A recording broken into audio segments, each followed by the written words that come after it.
In this second deleted level, which is an extended sequence of the sewers in Seattle, this comes on the heels of where Ellie goes into a building and she survives an attack by stalkers and gets thrown out of the window and gets swept away by the current. And then we cut this section that used to be there in the final game. Now you will get to play it. So this was a way to get a bit more interesting puzzles, interesting traversal, figure out how Ellie can navigate the sewers with the fighting current. Ultimately, with a lot of these levels and these sequences, the reason why we cut them more for pacing purposes. But here it is for you in this very kind of raw form that part of it will feel finished, parts of it will feel like assets are missing as far as audio, animation won't be final. But it's a glimpse into what a game looks like when it's months away from finishing. Enjoy.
Asiática.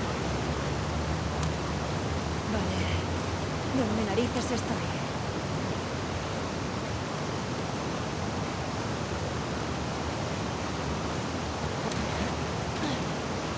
The ladder acts as an immediate goal for the player, but being able to climb out is not going to be so easy. To keep levels interesting and engaging, we alternate between positive and negative values the player experiences. Here, it's a positive to have found the ladder, but then a negative to discover it's not the solution. But then another positive to identify the next short-term goal of the doorway. By alternating between these opposing values, we give players what they expect, but not how they expect it.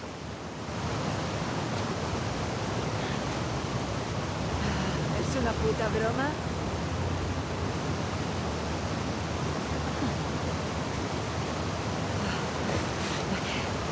Vale.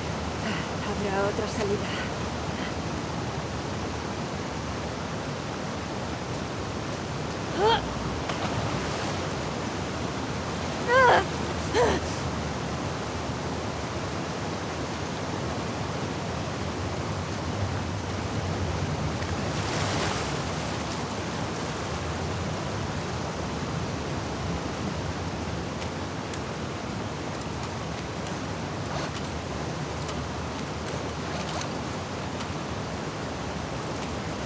This level, internally known as Find Nora, was quite long in duration as we had to make Ellie traverse a far distance to the opposite side of downtown Seattle.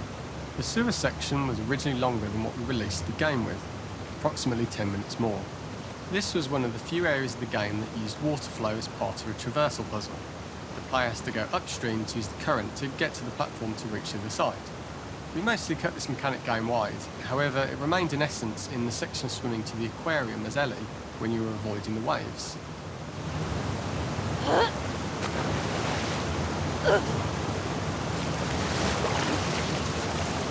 Yeah.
When players reach the doorway and enter into the room, they're faced with a dead end. The real reason for this dead end room is that on the reversal, when exiting back out of the doorway, players are faced with the route onwards. A pipe that they'd not been able to see when they were swept past it on the way in, and something that was hidden from view when on the side platforms. The intention here being that the only option is to go off the standard path in order to search for a way out.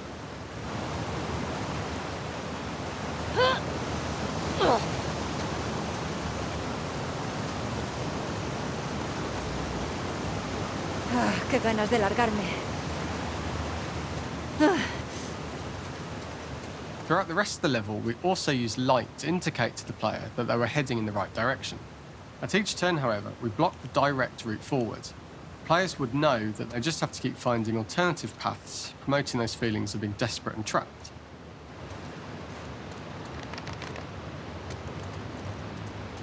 We slowly introduced the player to consider climbing into smaller pipes and crouching in these tight spaces. This is to slowly build up to, and encourage, the player to climb into such a small pipe that they'd have to be crawling on their stomach, which is something that the player previously may not have recognised as a playable space, let alone the Arriba y desired afuera. route they need to take. Tú ve arriba y afuera.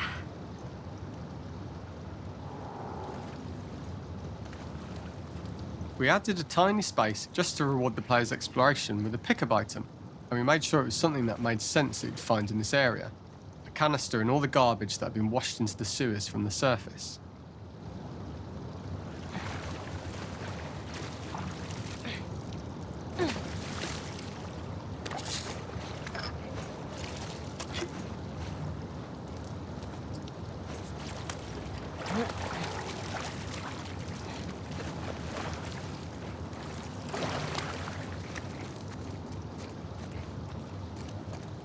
We loved the idea of making Ellie prone through a tiny, dirty pipe in order to get out, as it was a great opportunity to use our prone mechanic.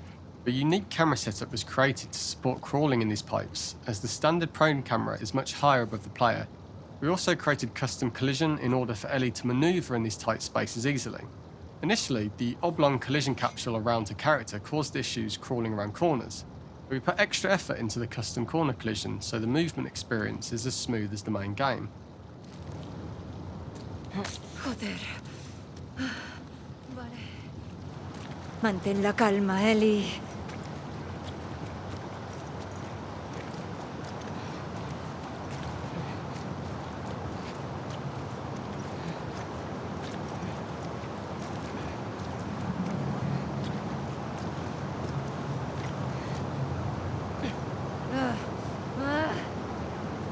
In order for the player to feel cramped, claustrophobic and desperate, we'd been enforcing the traversal mechanics that allow for a tight environment which promote these feelings. We introduced the use of the squeeze through so that we can keep the player feeling enclosed and tight, but without repeating the same geometry. Here we change from low ceilings with wider walls to high ceilings and tight walls to change up the spatial pacing and keep the level from repeating itself.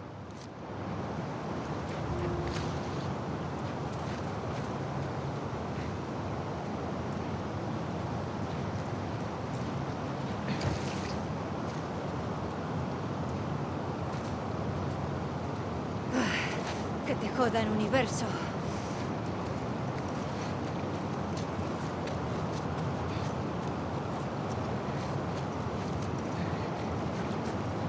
Menudo sitio de mierda para morir.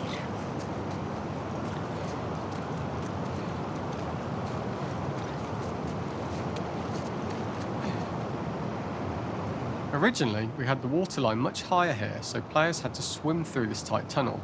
However, from watching user test feedback, it was occasionally causing people to discount the route entirely and turn back on themselves. So to avoid any risk of this happening in the final game, we present a lower water level so the tunnel is easy to see and commit to using. Although this isn't as impactful without the prone swim, it's the better decision as it means a smoother experience for the player with no backtracking frustration.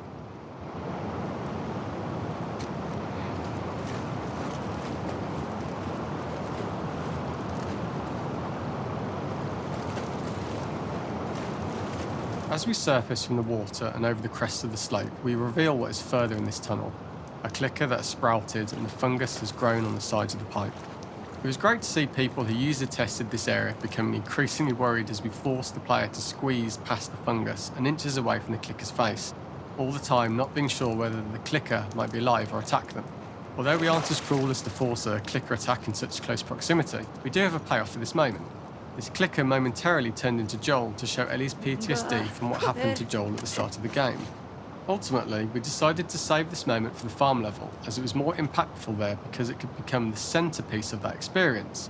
Whereas in the sewers, we weren't able to make it as much of a narrative point and give it the breathing room and reaction time that it deserves, given the tight space.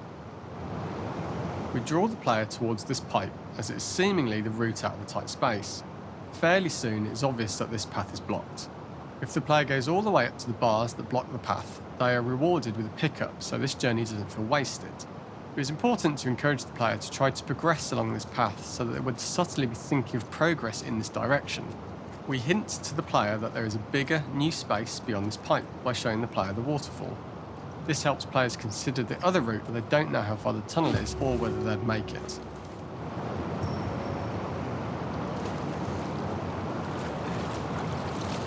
¡Puta mierda!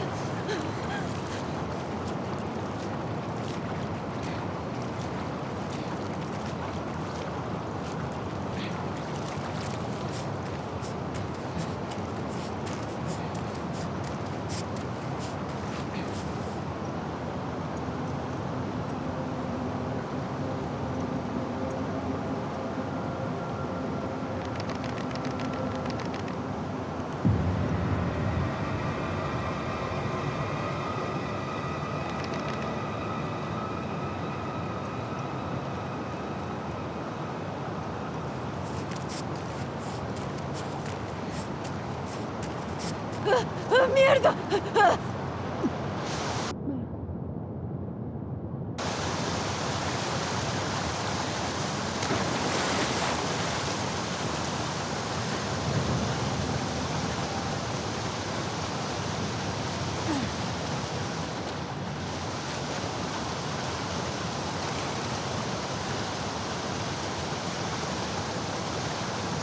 For the final section, we eventually opened you out into a wider area as you traverse through such tight spaces leading up to this, so changing the environmental pacing makes it begin to feel like we're coming to the end of Ellie's ordeal. An earlier iteration used the current that was shown at the start for a slightly tougher traversal puzzle to conclude the sewers. The ladder was clearly visible from most of the area, but the player was faced with a fast-flowing torrent of water they couldn't cross. If the player attempted to jump into the water, they were not able to swim across the ladder due to the water's speed, but instead they had to traverse the pipe running along the top of the space in order to get across the water.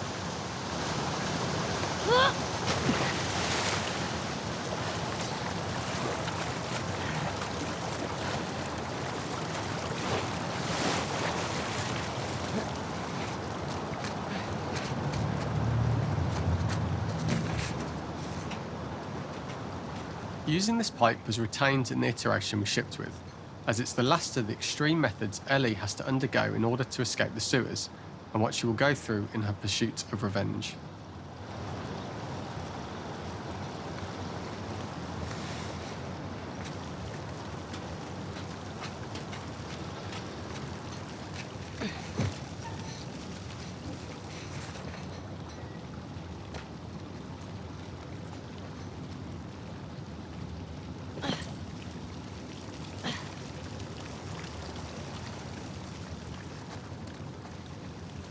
The last ladder climb is quite lengthy, and although we could have trimmed it down to a shorter climb, we liked how this last segment of the journey built anticipation for whether there was success at the top or not after all you've been through. Ultimately, the ladder exits out into the subway station, which is how it connects in the final game. Ellie then has to find her way to the hospital from here, crossing paths with the scars for the first time.